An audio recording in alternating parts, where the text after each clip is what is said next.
global environmental change, militarization of the Arctic, uranium mines in Finland, NATO's new ballistic missile defense system in Europe, drone testing in Lapland, cold response military exercise in Norway, Nordic aid military exercise in northern Sweden, and financial crisis in every nation's economy.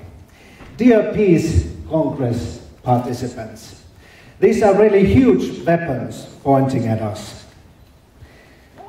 There are complicated weapons melting the ice in the Arctic. There are concrete armies of international soldiers exercising logics of war and world domination in our Nordic woods and tundra. There are political weapons like financial crisis doing a notable work in our governments. These weapons have a common thing. These weapons are all made in the same factory. These man-made weapons are all made in the factory named after greed and oppression. I affirm that we all have a real threat for our little private and local stability, harmony, folkhemmet, lintukoto, peace. I am very happy to be here in Degerfors, in the capital of the Nordic Peace Talk. I affirm that we peace activists are just about to wake up. We used to be the ones to be worried about all the world's problems from all the continents. Yes, we have been able to do that. Our societies have made it possible to be solitary to the rest of the world. We still need to wear the flowers in our hair. We still need to be solitary, and yes, we will continue international solidarity work. But I affirm that now it is high time to look at our own backyard, our own lakes, our own rivers, and our own politics, and strengthen Nordic peace movement to see that there are so many current threats and challenges that unite us. We just can't forget ourselves or hand over the decision-making to professionals, businessmen, and greedy politicians. This current development is leading us in the north into closer relationship with NATO, possible military confrontations, and environmental disaster, ecocide. So what do we do then here?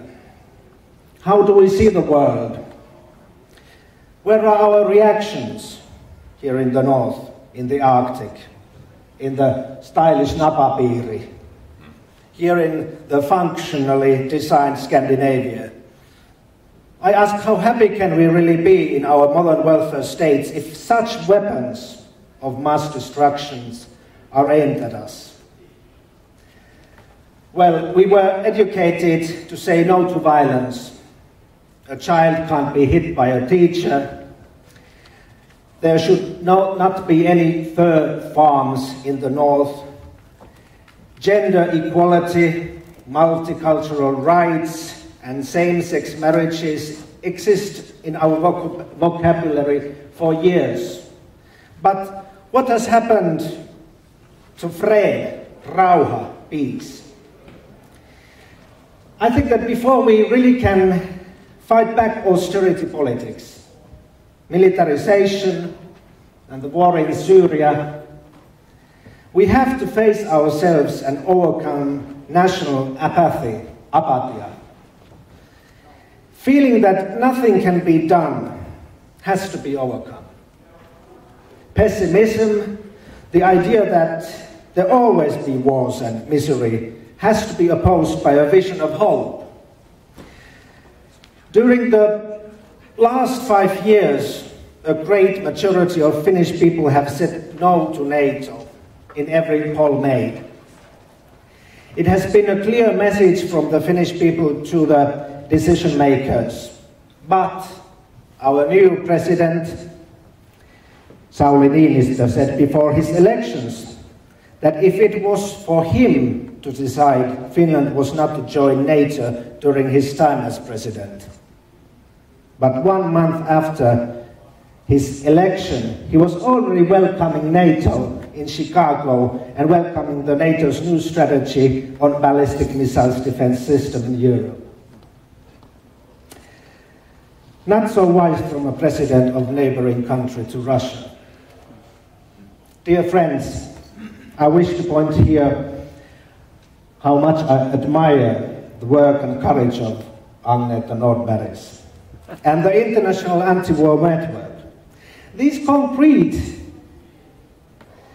NATO and US military base maps and the other map that we have seen here in Degerfors also show us concretely the presence of the war machine.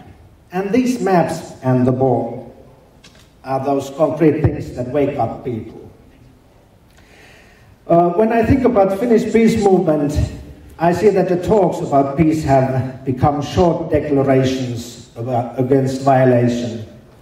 In the basic, there is nothing wrong with being short and react carefully. But I share the feeling of many of my friends that we strongly need more peace talks and organizations simply to act and react against violence, killings and wars. It was wonderful to be here in Degerfors because Anders Ferm pointed out here in Degerfors in his important opening speech concretely how political silence is created. Key actions